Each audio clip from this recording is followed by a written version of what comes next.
मैं कह रहा हूं ये तस्वीर जताने की, बनाने की कोशिश की गई वेस्टेड इंटरेस्ट की तरफ से कि हर ध्वस्तीकरण में, हर शिफ्टिंग में ठेली हटानी है, किसी को कुछ हटाना है, कहीं कब्जा है वो हटाना, उसमें ऐसा बताया जा रहा है कि हाई कोर्ट के मुख्य न्यायाधीश से लिखित में आदेश लाए पहले पुलिस या प्राधिकरण।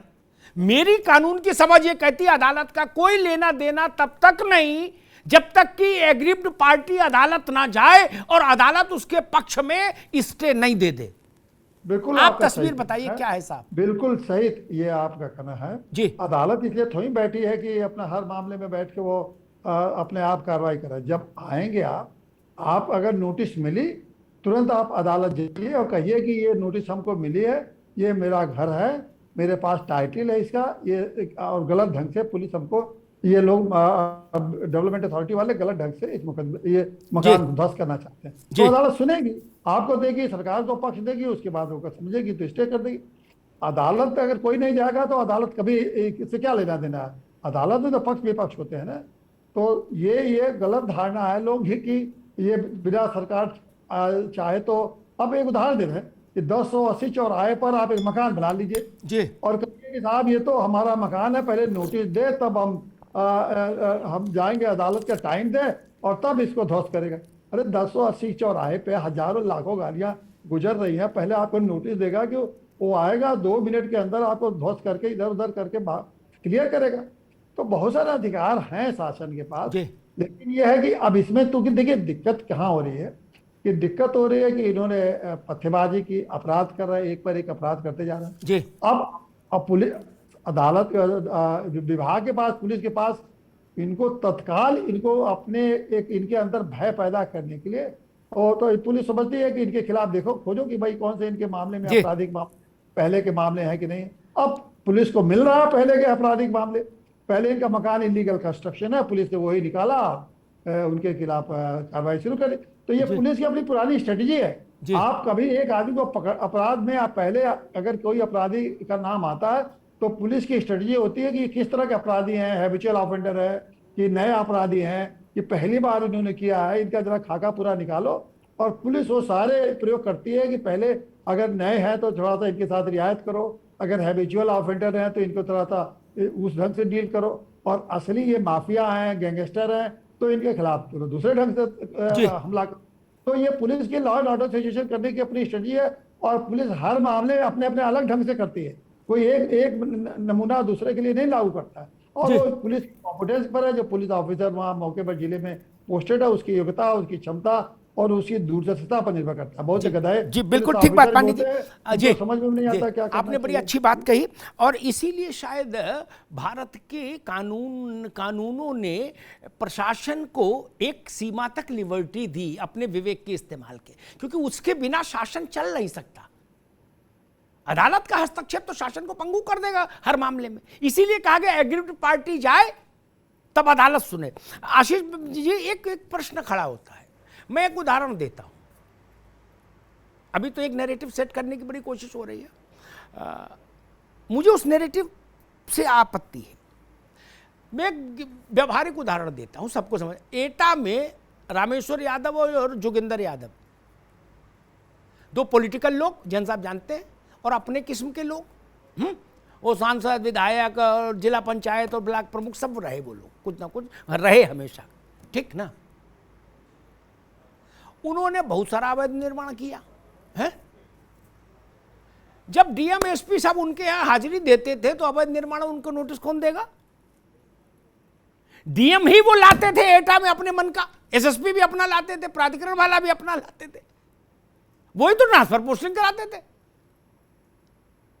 अब उनको 4-5 नोटिस मिले, नोटिस के बाद ध्वस्तीकरण हुआ और उनको जेल भी भेज दिया गया। तो इसमें क्या आपत्ति हो गई आशीष भाई?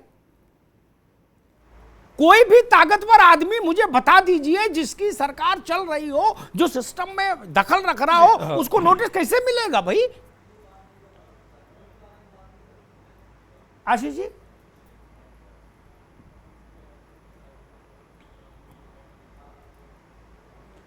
नहीं, देखिए, अगर कोई व्यक्ति विशेष, कोई डीएम या एसपी अगर किसी की बात में ज़्यादा चल रहा है तो कोर्ट फिर भी है, कोर्ट स्वतंत्र है, वो किसी के दबाव में कभी नहीं आता है।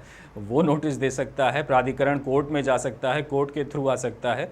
बहरहाल जो भी कार्रवाई हुई, अगर गलत थी तो सही हुई।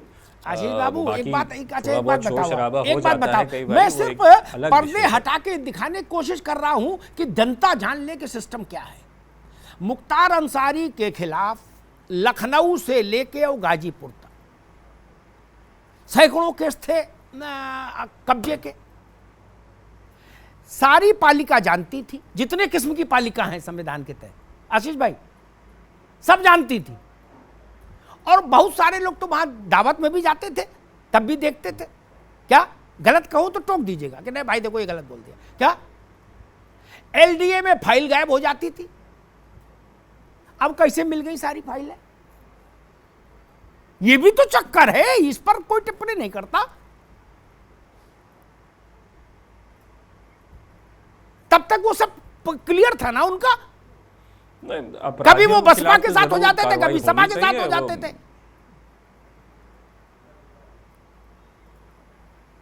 आशीष जी, ये मामला है गंभीर बाबू।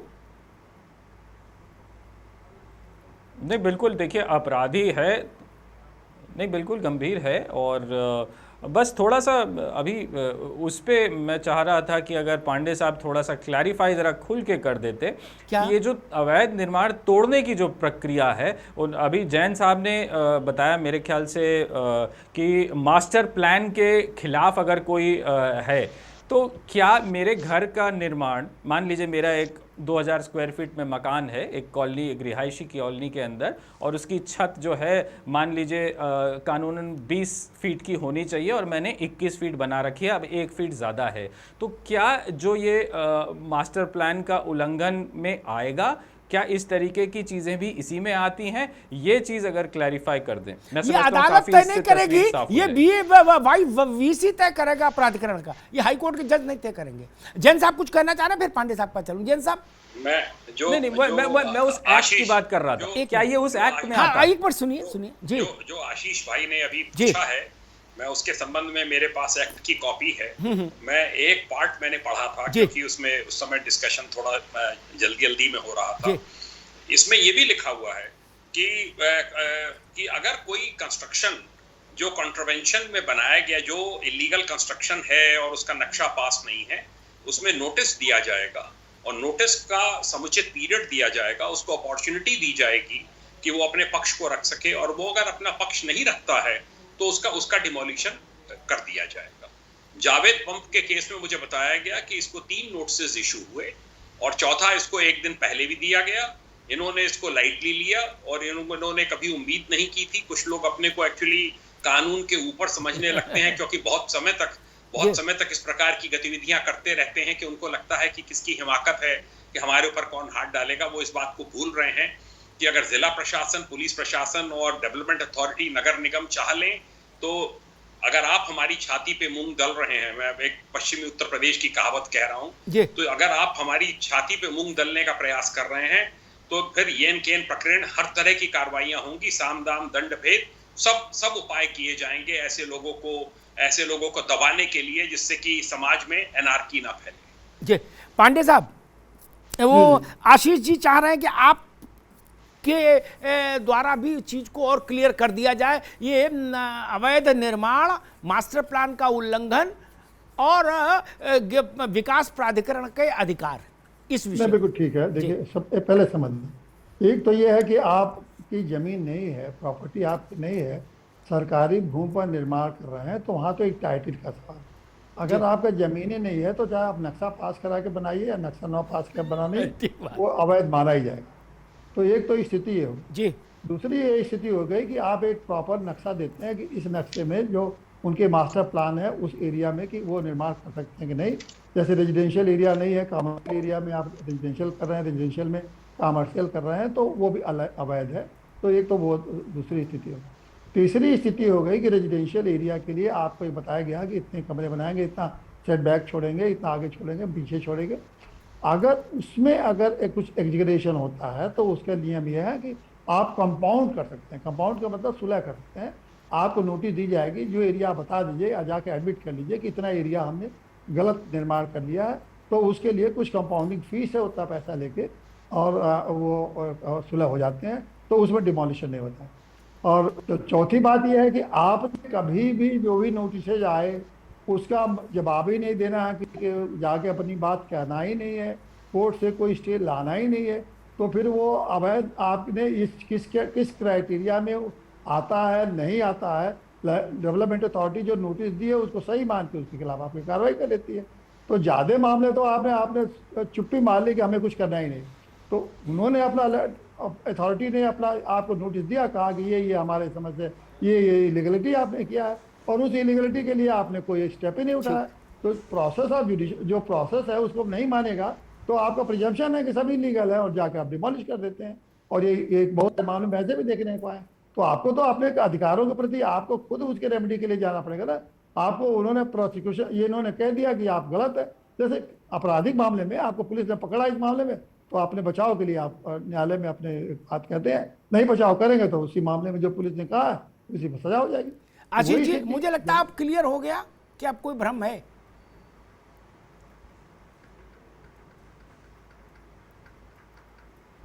नहीं, देखिए बात तो घूम फिर के वहीं आ गई कि नोटिस दिया जाना चाहिए, उसका एक प्रोसेस है। अरे दादा, 3 नोटिस दिए इस जावेद पंप को, जिसके एक मिनट आशीष भाई चीजों को घुमाइए ने, जिस जावेद पंप के लिए समाजवादी पार्टी ने ऑफिशियली जावेद पंप को छोड़ उसको 3 नोटिस दिए।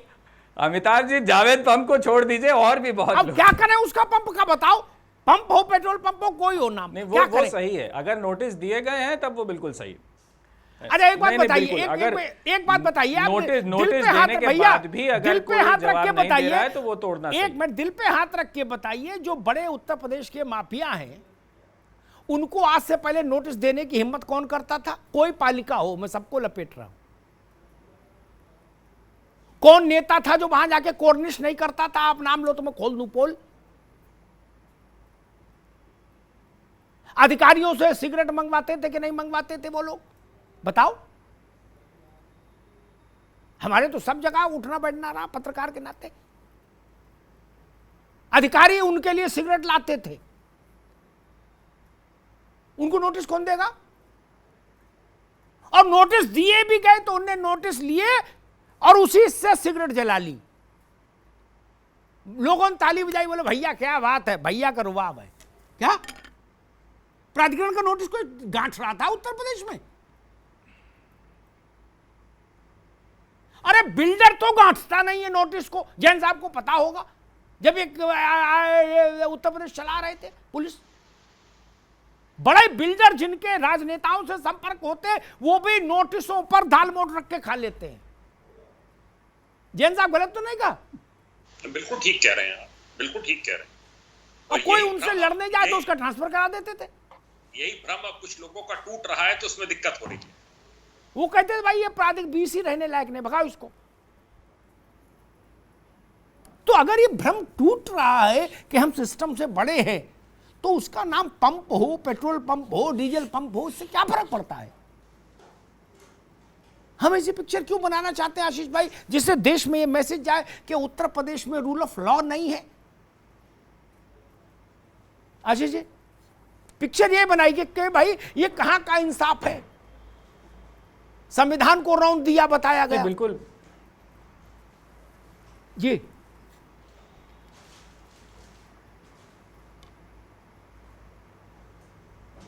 कोई माई कलाल संविधान को रोक सकता है जो क्या? ड्यू कोर्स है, जो प्रोसीजर है, उसको फॉलो किया जाए, बस हमारी इतनी मांग है। लेकिन तो उस मांग हमारा सिर्फ यही कहना है कि आप जो आपराधिक प्रवृत्ति के लोग हैं, जो अपराध कर रहे हैं, उनके खिलाफ कार्रवाई करिए, बिल्कुल करिए। उसमें हम लोग उसके खिलाफ नहीं हैं, हम कार्रवाई के बिल्कुल खिलाफ नहीं है। आप बिल्कुल करिए, आप स्वतंत्र हैं, और बिल्कुल होनी भी चाहिए। किसी भी तरीके की दंगाई या किसी तरीके का ये जो तोड़ना है, उसको बिल्कुल बर्दाश्त नहीं करना चाहिए। हम लोग बिल्कुल उसके पक्ष में हैं। हमारा विरोध या हमारी जो एक सलाह थी वो केवल ये थी कि जो प्रोसीजर है ध्वस्तीकरण का, उसको भी फॉलो किया जाए। जिसका आप तोड़े उसको नोटिस जरूर दे, बस। ठीक बात। जैन साहब कुछ कहना चाह रहे हैं, फाइनल कमेंट फ्रॉम जैन साहब। नोटिस दिए गए थे तो बिल्कुल सही है फिर कार्रवाई, जो जहां तोड़ी गई। जी, मैंने जो अभी कुछ पत्थरबाजी हुई है इनमें एक नया ट्रेंड देखा है जी कि बच्चों को आगे करके मुंह पे रुमाल बांध के गीला तौलिया बांध के जिन्होंने JNK में सर्व किया है, पत्थरबाजी देखी है, ये सब वो उसी पैटर्न पे इसको लाया जा रहा है। और मैं समझता हूं कि पुलिस अगर रबड़ बुलेट्स का प्रयोग नहीं कर रही है, पुलिस अगर फायरिंग के लिए रिजॉर्ट नहीं कर रही है, तो धैर्य का परिचय दे रही है।